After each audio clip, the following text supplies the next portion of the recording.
So depending on where you are in the world, good morning, good afternoon, good evening. Welcome to another version of the NSSG Talks webinar, in-depth discussions on global risks. Today, our topic is facing a world of complex risks and uncertainties in 2024. And today we're extremely lucky, honored, and privileged to have with us Larry Sanchez, who's now become the newest member of the board of advisors for NSSG. I'll get back to introducing Larry Sanchez in a few slides away from here. But today we'll also have Alessandro Martello, NSSG founder and CEO, Ital Dar, NSSG's COO. My name is Joe Frederick. I'm one of the senior geopolitical risk advisors with the company. The running order for today is we have a keynote speech by Mr. Larry Sanchez. Then we'll briefly touch upon the kind of year in review, looking at kind of critical events that happened this year and how that may kind of play out to next year as well. Then we'll talk about kind of black swans and gray rhinos and how these risk animals, if you will, should be factored into risk management decisions, no matter if you've got a only solely domestic footprint, but especially for kind of organizations that have a global footprint operating around the world, because a lot of events may not have kind of direct impact, but they'll have kind of secondary, tertiary impacts. And it's also helpful to kind of know about these terms when you talk about kind of certainty versus uncertainty as well in the kind of risk management space. After having a brief discussion or a kind of introduction of these terms and concepts, we'll do a kind of Q&A session with Mr. Sanchez, where we'll get some kind of valuable insights of global issues, some parallels between what he's done in the past, and and how that relates to today's events and future events as well. Then Ital will talk about trends and uncertainties, and we'll kind of conclude with a presentation by Alessandro, who will talk about risk denial and global hyperconnectivity. And then we'll have a Q&A session for all the panelists. I should also make a note that for GDPR compliance purposes that we are recording this webinar, and the recording will be made available to all participants and all registrants by the end of the week, I hope. But given that this is the kind of Christmas season, we'll try to get it out to you in a timely manner. The video is also be available on our YouTube channel as well, and information about that will be posted to all the participants as well.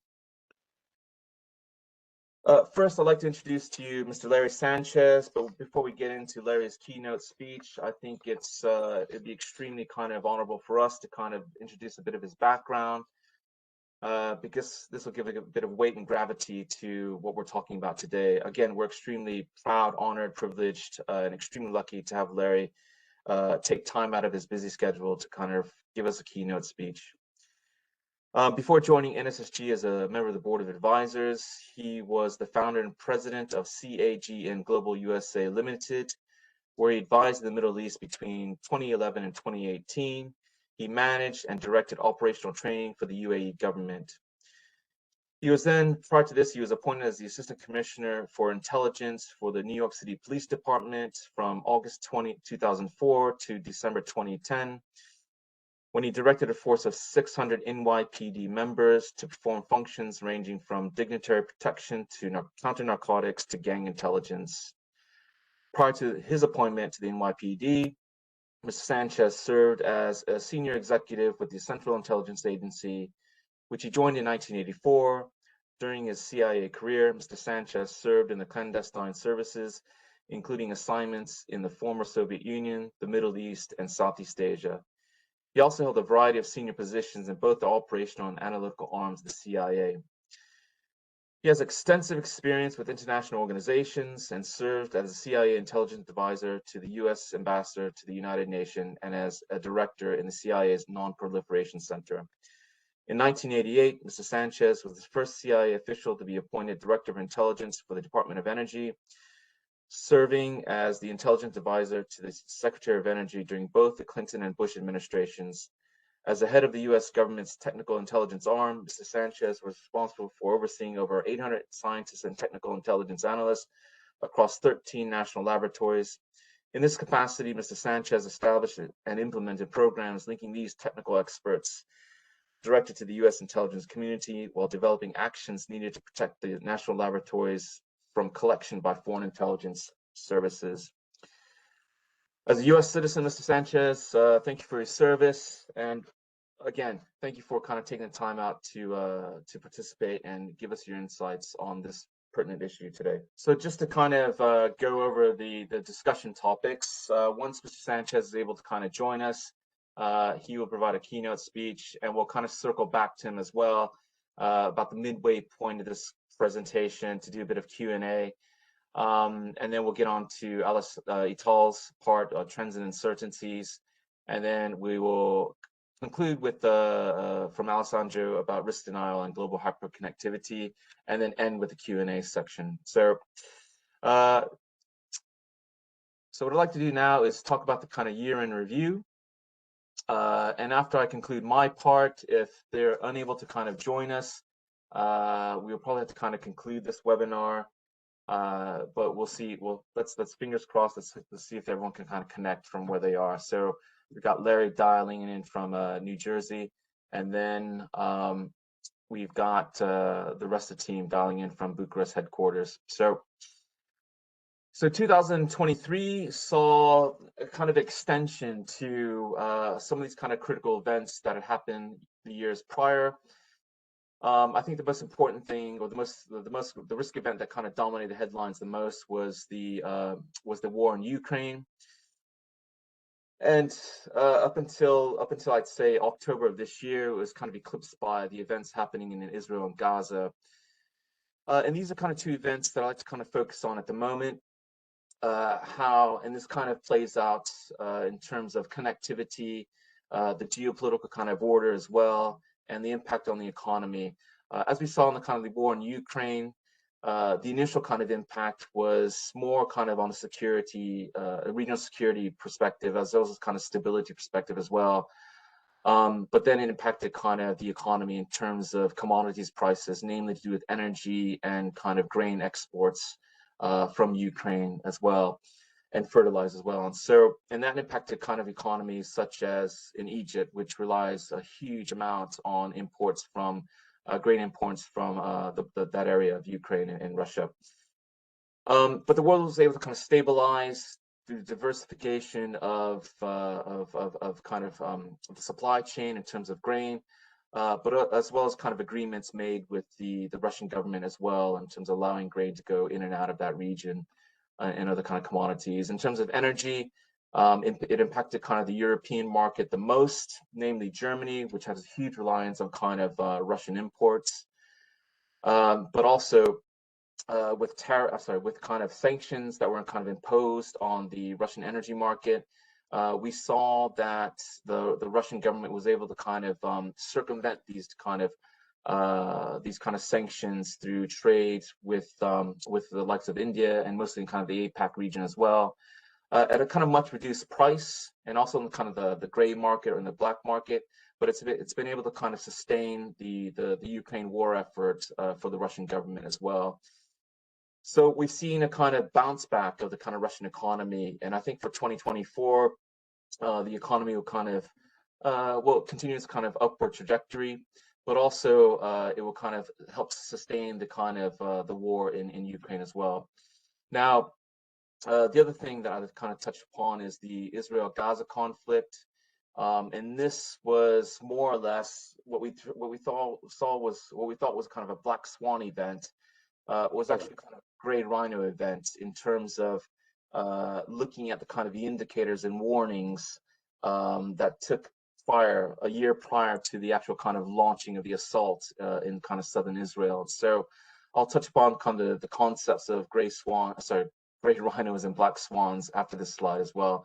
But for 2024, the Israel-Gaza conflict obviously shows no signs of kind of ending anytime soon. This has also generated high levels of kind of civil unrest, and it's kind of really fragmented or kind of really kind of deep in cleavages between sectors that support or pro-Israel and then sectors that are kind of pro-Palestinian as well. And this is going to play out heavily in the first quarter of like 2024. In terms of kind of long-term security impacts from the Israel-Gaza conflict, we saw the kind of reinvigoration of kind of extremism and the terrorism threat, again, being kind of played out in the kind of European environment as well as the kind of the Americas as well. There have been quite a few kind of successful attacks as well as quite a few kind of successful kind of interventions as well. And this is going to play out quite significantly throughout 2024. Moving over to the kind of climate and environmental side of the risk management space. Again, I mentioned to you that 2023 was the kind of reintroduction of the El Nino kind of phenomenon, and this is going to last for the next kind of 5 years or so. And what traditionally happens during these El Nino cycles is a kind of average global warming of temperatures and kind of shift in kind of weather patterns globally. What this means in kind of in regionally is that, for example, in Europe, you'll probably see kind of more severe kind of winters as well. You'll see more kind of flooding in the kind of southern hemisphere, stronger and severe storms in kind of the Atlantic as well. So it's going to kind of exacerbate kind of the current negative climate change related kind of weather patterns that we've been kind of experienced to date. So in 2023, we noticed that there were wildfires in Hawaii that were quite unprecedented. In Canada, although wildfires aren't kind of unprecedented, El Nino is likely to kind of exacerbate these kind of effects and kind of protract them as well. In terms of technology, AI kind of dominated the headlines as well in terms of the kind of rapidness of the development of it and what that means for like the labor sector. We saw in the US in particular that there was a kind of prolonged writer strike out of kind of concern that this kind of generative AI will kind of replace, I guess, humans in terms of kind of the creativity and the writing process in the kind of entertainment space. We saw intervention by the US government through the executive order of the administrator Joe Biden, who overall aim is to kind of really slow down the pace of development and really kind of introduce more transparency and accountability for companies and industries that are kind of developing AI, but also kind of utilizing it as well. And in terms of the GDPR kind of compliance, we saw that the EU has kind of modified its kind of GDPR regulations in terms of the enforcement as well. And with AI as well, there's a lot of concern over kind of privacy, personal data, and what we'll see in 2024 is probably more kind of enforcement of more GDPR kind of compliance, as well as kind of information security, and also kind of regulation in the AI space overall. And the pace of kind of implementation of regulation is going to vary as well, which means that there's going to be an unbalanced kind of regulatory environment, and kind of keeping pace with the pace of kind of regulations is going to be quite challenging for a lot of organizations as well in 2024. I'd like to continue on with really introducing two concepts: black swans and gray rhinos. And Larry has joined us on the webinar. Larry, after I kind of introduce these concepts, we'll get into a keynote speech, and then we'll kind of segue into the Q&A section as well. So black swans and gray rhinos are these risk animals that I think that all risk professionals should be familiar with. And to use kind of parlance from the Donald Rumsfeld years, a black swan are the unknown unknowns, really, and the gray rhinos are the kind of unknown knowns, basically. And in terms of kind of the uncertainty spectrum, the unknown unknowns is at the extreme end, and the gray rhinos are kind of somewhere in the middle, basically. And so if I look at an example, the Israel-Gaza conflict, the initial kind of stages of that, it was classified as a kind of unknown black swan event. But in actuality, recently we learned that the Israeli government had information intelligence about this operation a year in advance, basically. And so the question then becomes, why do we choose to ignore this type of information, really, or this type of intelligence that's kind of sitting, on your laptop? And we could point to other examples as well, going back to 9/11, to Pearl Harbor as well. All these kind of black swan events that really, in hindsight, are kind of gray rhino events. So gray rhinos, again, are the kind of unknown knowns. So, we're kind of aware of these events, but we're not aware of the kind of potential impact that they have, or the severity of the impact if we don't address them from a kind of risk management standpoint.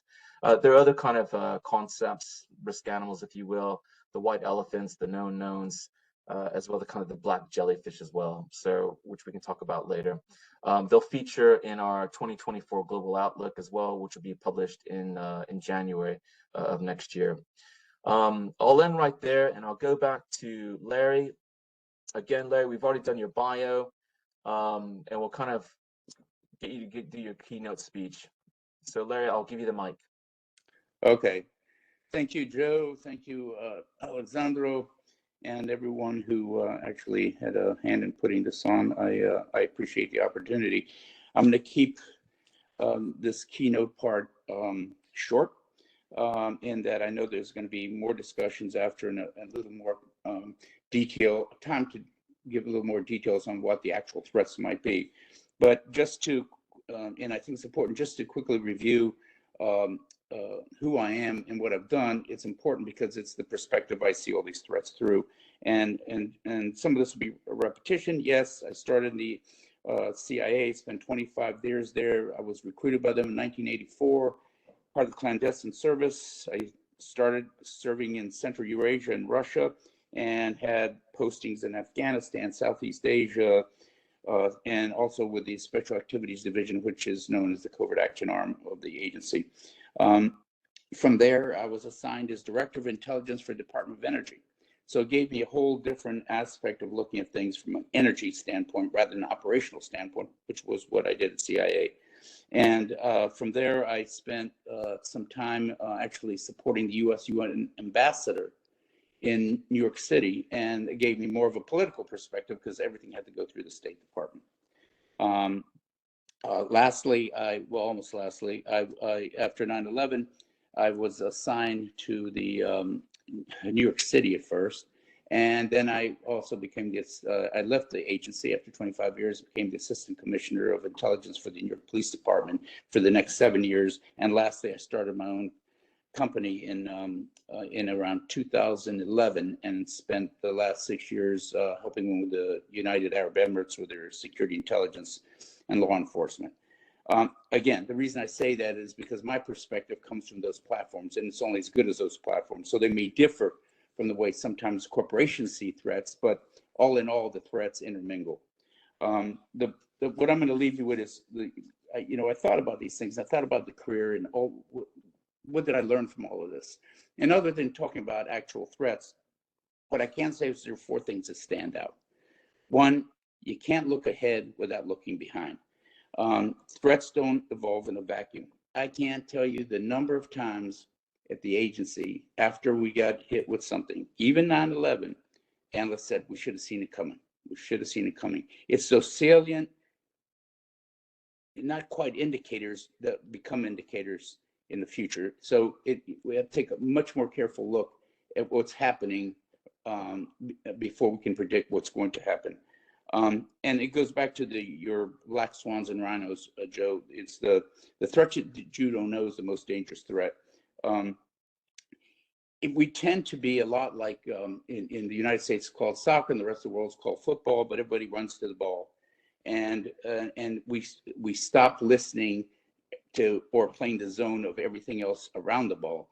In New York City, we learned that because we found out that what we didn't know was when we started listening to places we didn't think there was anything was going to come out of it, and that's when we'd get the indicator. So the only way to find out the unknown is to go to where you don't expect a threat to come out of. It's important. The third one is to pay attention to indicators and warning. My whole life was cut on indicators and warning. What I've learned to do is also, there's another part to this, and that's triggers. And triggers are things that aren't exactly indicators and warning of something bad, but they're actually things that are good, have a good side to them, and they're cloaked in this goodness, like technological developments. And in my world, when we would do an operation that had covert action, and it was always done for the good, but there's also unintended consequences. We helped the Mujahideen back in the 80s when I was there, and then they turned into the Taliban. So it's to look at these, such as the internet. The internet was the best thing that ever happened to connect communities and actually help with the globalization effort. But yet it was the one thing that allowed terrorists to not have to join as combatants. They could become radicalized on the internet. They could get bomb-making recipes off the internet. So it's to look at all these things that we look as developments for the good, but always with an eye of cynicism, because they're usually facilitators for the nefarious. And lastly is don't always look out. That's what we always did. CIA always look within also. And I learned that from the law enforcement aspect of this. Threats sometimes originate behind you or under you, and you don't even see them, and you're always looking to see what's coming out from the outside. So with those basic four things in mind, that's the way I try to look at threats now. I'm going to turn it back over to Joe for you to continue on, because I know we're tight on time and I already came in onto this late, but we can get into more details, I know, because you can ask me some questions in another part of this, and I'll leave it at that. Yeah, I'm not going to give you too much space to rest, Larry, because we're going to go straight into those questions. Okay, so fair enough. So I think I already did my part really rather hastily. So let me just right. So Larry, so we came up with some questions. I mean, and we were hoping that you know, you can kind of go through your experiences in life and professionally, and maybe draw some parallels, basically. So you're talking about kind of triggers, indicators, and warnings. You know, I'm quite excited to kind of ask you these questions and to really kind of, you know, pick your brains on what you think about what's happening today and what could happen, you know, tomorrow. So we'll go straight to the top. Question number one, you know, looking back on this year, you know, what are some of the key events that stood out and will have further repercussions in next year, do you think? Okay, I don't know if I can say this year, because time to me is almost a continuum, and things that started showing up even as early as 1919, 20 kind of morphed into 21, 22, and 23. And, you know, but of course, one of the key events during those times that I think will be things that we didn't expect, and what we, I'm sure will have further repercussions, as you say, in 2024, will be things like, for instance, the pandemic, a threat that we couldn't see, but it was a pandemic that caught the world flat-footed, and the response, as could be expected, was quite chaotic and unprepared. And in fact, in some points, it exacerbated that unknown threat because it wasn't something we were used to. But I can also say that what I see continuing in 2024 is, of course, global terrorism. You know, in the 70s, we had tens of people killed in terrorist attacks. In the 80s, it went up to 100. And by 2001, we're in the thousands.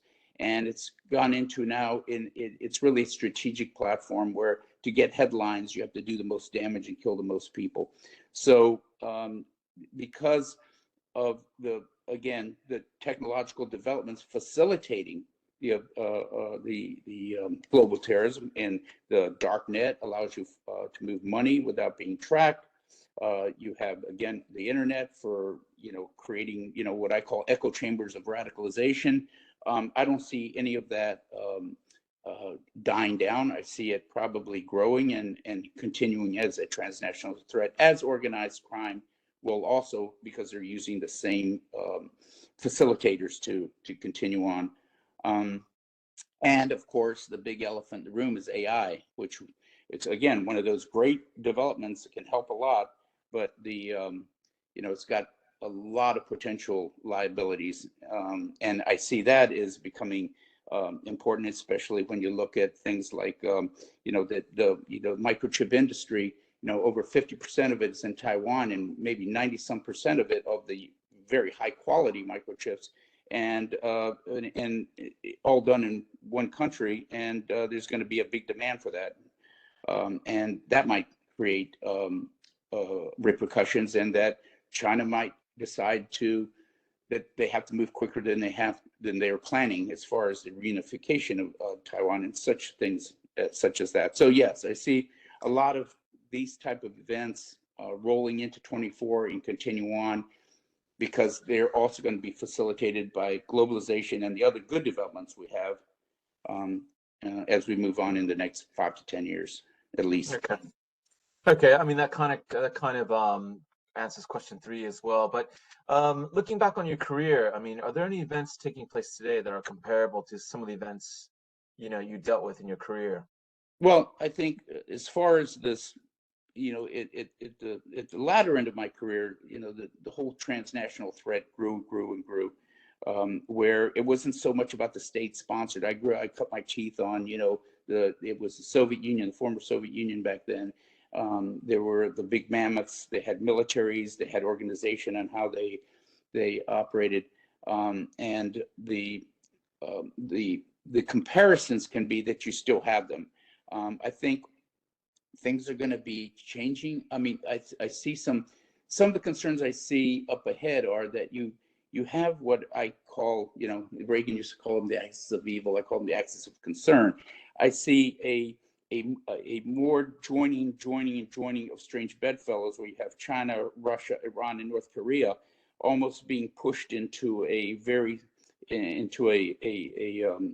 companionship or a union, where it's the dynamics of how that works is going to be interesting as things develop. But the comparisons are that they are some of the major countries we saw, but we saw them as individuals, and now we're going to see them as a conglomerate. I think that's what at least the trend is right now. So yeah, I could go one by one on comparison, but I think on a more strategic perspective, that's what I would see. Yeah, I mean, there seems to be this kind of reassessing of kind of traditional alliances and also kind of adversaries as well, and kind of, positioning yourself in order to kind of advance your own strategic interests, basically. And I think that's been kind of precipitated by, COVID, for example, the Ukraine war, and now we see, what's happening in kind of Israel as well. It seems like all these alliances are shifting, and it's going to present more of a kind of challenge in the kind of geopolitical space, as well as kind of the economy as well. And so, yeah, I couldn't agree more. Let's move on to question 4. So, what do you think of this in terms of, again, I think more the strategic space, or if you think of this in terms of like geographic space? What are some of the hot spots that we should be focused on? This, rather than a certain, I've been thinking about this location as a hotspot. Let me divert a little bit. One of the more virtual hotspots I see is that, again, going back to I'm starting to look at the things that have been big help and are going to be big helps to society and the world, but I'm also looking at them, what I said, with an eye of cynicism. Well, globalization and the internet and all these other technological developments, the globalization trend, all have good purposes, but then they've also contributed to what I think is going to be a serious threat for tomorrow. Globalization has opened the door to immigration. Immigration is a good thing, as from the standpoint of allowing people to have the opportunity to better their lives. But at the same time, this immigration has become more as the refugees move in, they create their own societies. And before, there was some push to assimilate into countries. Now it's let them live as they want to live. There's nothing wrong with that, but it does dilute somewhat the nationalistic pride, for good or for bad, but it creates more of an individual agenda rather than a national agenda. So I've never seen such polarization, and the United States is a good example, between the extreme left and the extreme right. It's really become polarized because of this. And I think this within countries are going to be a threat that, as I said, sometimes you have to look within, that you don't see it. It's bubbling up, and I think it's going to contribute to a lot of crime. Right now, you have a lot of backlash from the right on the immigration status and all this other things. But that polarization I think is more of a threat sometimes than looking at a particular nation or a combination of nations as a threat, because it kills you from within. Yeah, I can agree more. This sense of kind of hyper nationalism, kind of playing to the kind of weaknesses of the fears of society in order to kind of advance your own interests, basically, whether that be the betterment of the party or the betterment of the individual, or like the betterment of kind of certain interest groups. So yeah, I couldn't agree more on that one. I think also what you'll see is what's playing out in the U.S., for example, isn't anything new, right? So this kind of playbook has been copied over and over again, but there's a lot of potential for it to be kind of replicated to other regions, other countries, because next year we've got a whole slew of like national elections happening, across the globe, basically, and how they kind of, again, kind of propagandize Right. the us versus them argument will be very critical to businesses, in my opinion. So, And I think it's exacerbated again by good things like developments within the social media platforms. You can actually, they have proliferated and grown so much, you can actually fall into those, and you fall into almost like an echo chamber where the only opinion or ideas you get are from the things you want to hear. And that just exacerbates more of that polarization because it's not diluted by other opinions. And I think that's all going to play to this kind of threat scenario that we're going to be facing in the next several years, I believe. yeah, absolutely, absolutely. All right, let's get on to the last question here, because we've also got two other presenters that, judging by their kind of, they look like they're very eager to kind of talk about their expertise as well. So we'll go to the last question, Larry. Do you think businesses and governments are taking risk seriously? That's a hard one. I think they want to take it seriously, but there's certain naivete, a naiveness among them that, again, as I look at the good things you do, you have to look at all these things with a sense of cynicism, because these risks don't always come from your traditional indicators and warning. So as far as taking it seriously, it's I don't think there's any reason that they wouldn't. I just think they have not quite seen there's a the naivete of not seeing how these threats can actually evolve, and they're evolving within us, is where I think they're not taking seriously enough the look at how some of these developments can actually play to create a risk in the future. So we're not taking enough precautions with those. Yeah, there's certainly a level of kind of complacency, right? So getting comfortable with what we know, and not really kind of dealing with what we don't know, basically. It's, Yeah. yeah. And as a product of kind of globalization, is the word that you keep using quite a lot, is naivete as well. So, how that's kind of infused into kind of other people's languages. Well used and well put as well. So, right. So thank you very much, Larry. We will kind of continue on, and we'll probably circle back to you at the end for a general Q&A from the participants as well. So next, I'd like to introduce to you Ital Dar, who's our CEO, and we'll talk about trends and uncertainties. Carry on. Give the mic to you, Ital. All right, thank you very much, and thank you, Larry. Due to the lack of time, I'll run quickly on the slides and just mention additional 2 points based on what Larry said that I think are important in my eyes. So when we're looking at global risk, basically, we have different trends and certainties.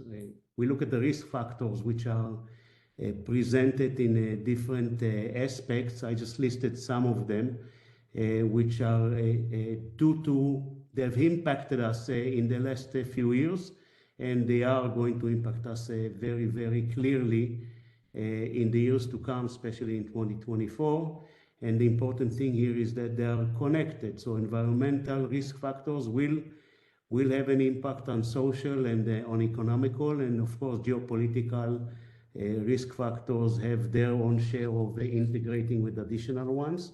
And many times what we fail to do is, and what we lack is in the understanding whether there is a direct impact or indirect impact, and I will give an example later. And of course, what is the duration? Many times we don't really know what the duration of this risk will be. And like it said before, we would like to have everything defined in a very clear and precise manner so we can make our own mind and our own decisions, whether it's governments or businesses. And people don't like to deal with uncertainties. Joe, can you move one slide forward, please? So if we look at changing trends and uncertainties, when we look at the power players around the globe, which are going to impact all of our lives in the next few years, and they already are, we try to understand basically what does it mean uncertainty, what creates uncertainty. If we look at what I put below, magnitude of an event, the pace of the evolution of the event, and the evolution of events is especially hypered up by the globalization, by the means of communication via internet, and with a lot of the fake communications which are there, and the lack of controls. Many times we don't like to deal with things that we don't control. The three of them together create an uncertainty. Sources of uncertainty are listed here, and everyone can see, and these are the things which are impacting us on our day-to-day life, and they're going to be much more extended in the years to come, especially in 2024. The uncertainty level with respect to what's going on in the next few years is going to grow larger and larger, and the lack of the ability to define the level of uncertainty and to define how we want to make decisions in that domain is something that a lot of governments, which is made up of professional government entities, but basically the decision makers are the politicians, and the politicians don't like large magnitude of uncertainties, and they don't know how to react to a heightened pace of evolution of these uncertainties of these events. Joe, can you move forward? I'll give an example of what's happening right now with Israel and Hamas, something that no one talked about until it started to happen. If we're looking on the left and we remember the power players, the governments, the politicians, the leaders which are playing around with the relevant risk formulation relating to geopolitical and additional aspects, if we look, we can see on the left side how much a country like Iran can use its affiliates in order to create a change and a heightened risk, and how many players are trying to play around and solve a situation that will have a global impact. It already started to have a global impact, which is basically on the paper should be a very local conflict between a country and a terrorist entity or a similar or an additional entity. These kind of conflicts are happening all over the world, but for the sake of this discussion, this kind of conflict is having now an ever-growing impact, which is changing the way that many European countries or European cities are seeing the polarization within what is happening in them. And a lot of the left and right wing that Larry spoke about, we know for a fact that it's been driven not in an innocent way by the external entities that are driving some of these left wings and in the name of liberalization. But this is also driving the right wings to be more extreme, and hence you have what Larry said in the States and in a lot of European cities, a lot of a heightened polarization between two groups, which are basically, most of them are from the same background and from the same nationality. But it's being driven by other nationalities which are already established their location as citizens or as people that live in that place. So on the left side, we can see how many players are trying to resolve a situation.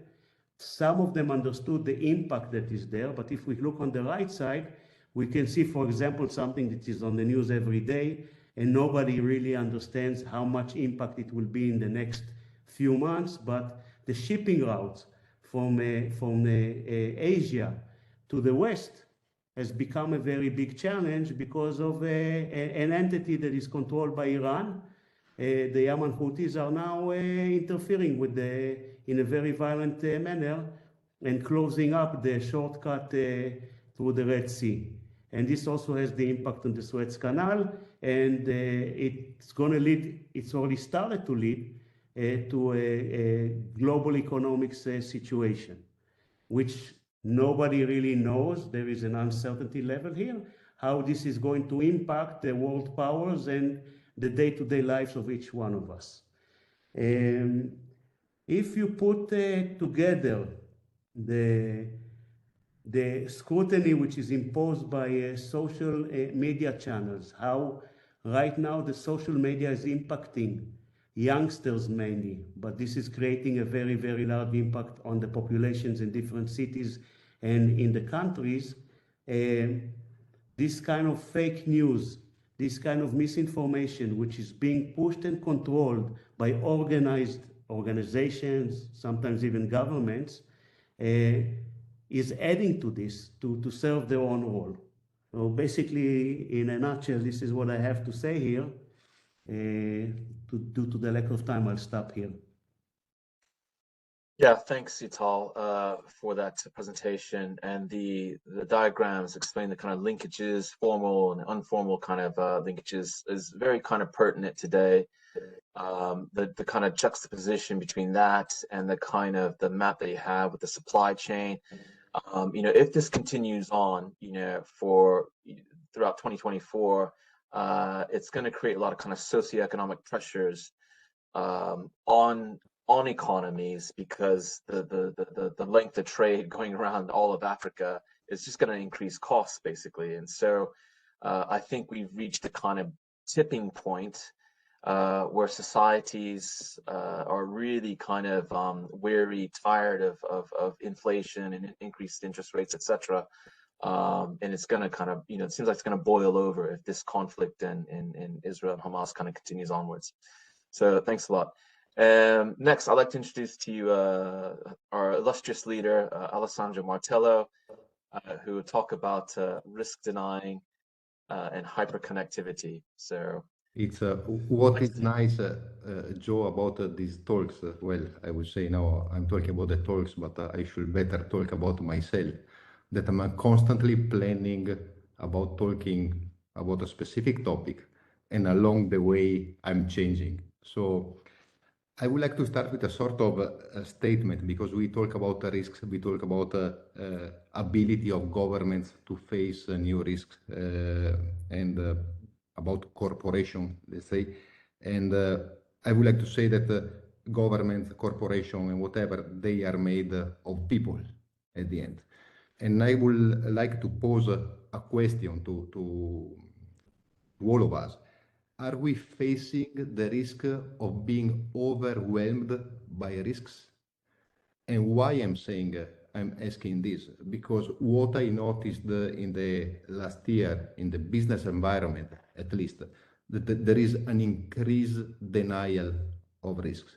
We faced a recurrent situation where we were dealing with a corporation, and we were showing them with evidence that they were facing certain type of risks, and still these risks were denied. I think that there is a huge emotional component. Actually, we are probably overwhelmed by all these new risks and hyper-connected risks. Things and risks are happening so quickly that probably we lost objectivity in evaluating them, in assessing them. Together, I would say, with a sort of missing ability of learning from the past. You, Larry, talk about the past and how certain type of risks are, you know, evolving in some way, but the essence is the same. So let me pose you again the question, and maybe I would like to start with you, Larry, with your opinion. In your opinion, are we facing the risk of being overwhelmed by risks? Yes, and and I think it's because of the way we look at risks is we have to mitigate the risks on demand. And I think there are, well, you know, the more technology develops, the more where we are able to pick up on risks we would have never seen before. I think, you know, it's to take the risks in context with what your, you know, with whatever your business venture is or whatever your government's agenda is, and don't project it further than what it can be than that, and to deal with them. And some of them you're just going to have to endure them. Others you have to immediately solve them. Like, you know, we tend to like just take climate crisis. You know, it's, yes, it is an existential threat, but there's time to make rash reactionary responses from the very beginning is part of what I think is overwhelming our ability to handle a threat or to look at threats. And then, of course, the response whenever you don't want to hear it, it's just like when they say you have cancer, to deny it because your life's not going to move from there. So I agree with you that the amount of threats, and each time someone briefs a threat, it's usually because that's what they look at. So it becomes almost like the central focus of everything from that threat. And if you look at all of them at the same level, yeah, it is overwhelming. So I could see that. I could see that's a big danger that could be there. Yeah. Joe, we would like to hear also from you because you are, you know, scrolling slides, but tell us what you think about it. Yeah, we are definitely being overwhelmed with risk and risk events, and I think that's due to because we're so hyper connected, and you know what happens in China, for example, has an impact in what's happening in the U.S. or maybe in Colombia or Brazil, whatever. At the same time, I forgot who mentioned this about social media. You know, we're constantly inundated with information. You know, we're constantly looking at news, you know, television, you know, our desktops, and this information overload creates a sense of kind of desensitization in terms of, you know, what 20 years ago would have been a kind of shocking event, but now it's kind of common to see, you know, wars happening and kind of invasions and massacres, and you know, so yeah, I think we're to answer your question, yes, we are being overwhelmed by risk, and therefore we're kind of selective on what we choose is important and what we choose is not important. Yeah, and if I can add something, I think that overall this hyper connectivity is how can I say, downgrading our analytical ability, and this is something that we are noticing dealing with the corporate world.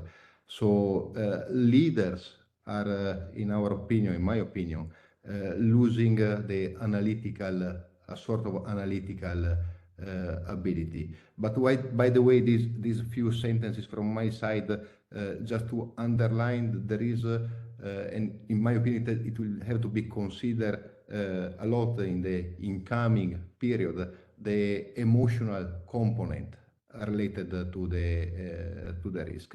We are facing it ourselves internally with this huge amount of how can I say, extreme situation that we are facing. That the emotional component is becoming more and more relevant. So that's all from my side. I think we should give some space for potential questions. Yeah, fantastic. Thanks, Alessandro. So the next portion is the Q&A section. Lily or Edward, I don't have visibility of the chat box, so I was wondering if you can help me with these. Yeah, we have it here, but we don't have questions at the moment. Okay, let me just try to just because I'm not sure good view. Okay. Okay. Okay, so no questions so far. They are popping up on my screen. I mean, Yeah, Ital, let me kind of ask you some questions. The ones I asked, Larry earlier on, in terms of, what are the kind of hot spots do you think that we should be aware of for 2024? You spoke kind of a lot about the Israel-Hamas war and how that's going to impact the supply chain. But going outside of that particular geography, what's in your opinion, what are some hot spots to be looking out for 2024? So, so I think one of the things that we should relate to is the social and geopolitical risk. So we're going to have polycrises. We're going to have multiple risks or multiple crises which are happening at in one time. So right now, we have a lot of governments slash corporates, large corporates, which have to deal. They have interests in Ukraine and in the Ukrainian area, and it's also impacting the relevant countries which are near Ukraine, and of course everything that's happening in Russia or the ex-Soviet. On the other hand, you have what's happening now in the Middle East and what's happening now with the Houthis. And one thing that it was on the slide, but I didn't say, for example, United States and certain Arab countries created a coalition now to start fending off the Houthis. But you have other players like Iran and Russia and China, which have an interest there, each one their own. How is that going to impact the moment that takes place? That's going to have a global impact on the on an extreme level if things go sour and other countries decide to jump in, and nobody's really looking at it right now, or as far as we know. It's too big. It's too the uncertainty level there is too huge for other countries and large corporates which are working globally to look at. We're looking at right now in 2024, we're going to have more than 40. We have finish. We have a question for we have more than 40 countries which are going to have elections in 2024. Just like Larry said before, and I agree completely, there is a lot of polarization. How is that going to impact? We see it in the States, we see it in countries like Israel, we see it in other European countries.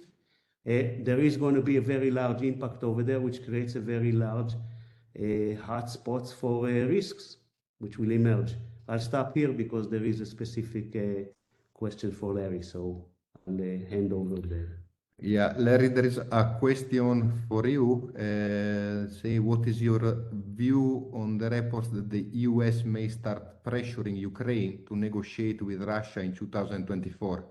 How could this play out in your view? Well, being that this is we're coming up on an election year, and the part of the main discussion points have been, there's a part of the U.S. and on the Republican side, and these factions of the Republican side, not all of it, have been questioning the amount of money we poured in and what did we get out of it and what's in it for us. And right now it looks like, the argument is it looks like a stalemate. Of course, it's winter and everything goes stale in the winter because it's so cold. Yes, I think there's going, and again, it's going to be very, I think, dependent on how the elections go. But there will be, I think, a push to be able to see if they can come to some kind of a compromise on this, so it doesn't become the red herring for the election. At what extent will that go? I don't know. Money was just provided to support the Ukraine in a sizable package. I think it all depends on what happens between this getting their money and any success the Ukraine may have with the Russians. Thank you. Then we have another question. Joe, I think, are you seeing them or not? No. When they pop up, yeah. So I saw the one about thoughts on cyber attacks on critical infrastructure. Okay, maybe you can give your point of view about this. Yeah, I mean, it's again, it's these states and non-state actors that have this capability to disable, communications, power networks, etc., to advance their own interests, whether that be kind of monetary interests or in proxy to maybe as a proxy to like advancing an adversarial's kind of national interests. Yeah, it's going to continue. It's I don't think there's a question about that. I mean, in Ukraine that happened recently, there was a kind of complex attacks, right? And complex is attack in this sense is quite different from complex attacks that we witnessed in kind of Afghanistan and Iraq, right? And so this one was about kind of a physical assault with missiles and drones on the infrastructure in parallel to a cyber attack on that kind of infrastructure as well. And so, credit to Russia for kind of, launching, having the kind of innovation or the kind of new, the nous to kind of launch these attacks. And I think you can kind of see that in other theaters if more of the kind of traditional conflicts break out, namely with the, if China and Taiwan, if there's kind of escalation there in terms of conflict. So, but yeah, critical national infrastructure is a really easy target, for the And cyber. we take the last question still for you, Larry. There is a question on that is what could be a trigger for China to make a strategic move against Taiwan, and what's the probability it may happen in 2024? Yeah, that's a good one.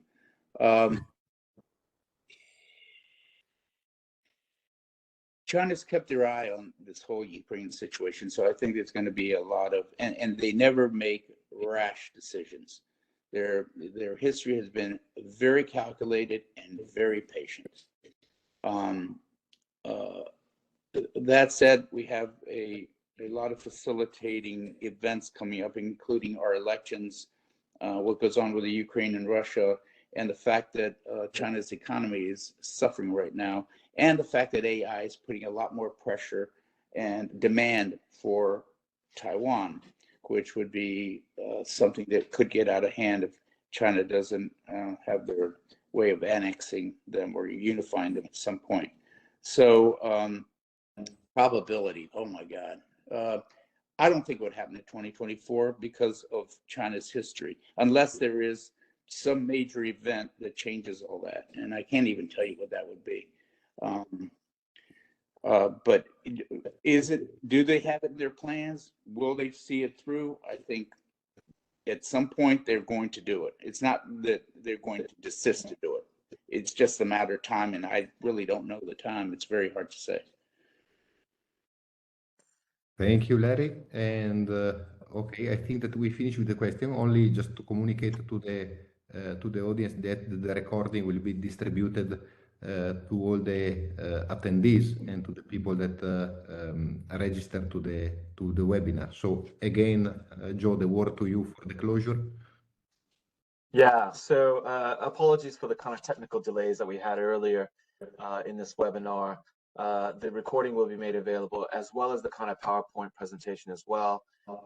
So if you had any chance to kind of ask questions at this time, we'll provide our contact details, and if you've got kind of further questions, we'll be happy to kind of address them in a kind of timely manner as well. So from my part, I'd like to really thank Larry for participating in this kind of webinar and providing really valuable insights and perceptions on what happened in the past as well as what's happening now and what's going to happen, what we think is going to happen in the future. Welcome to the NSSG team as well as a kind of board advisor. We look forward to kind of working with you and taking your advice and kind of really propelling the company forward.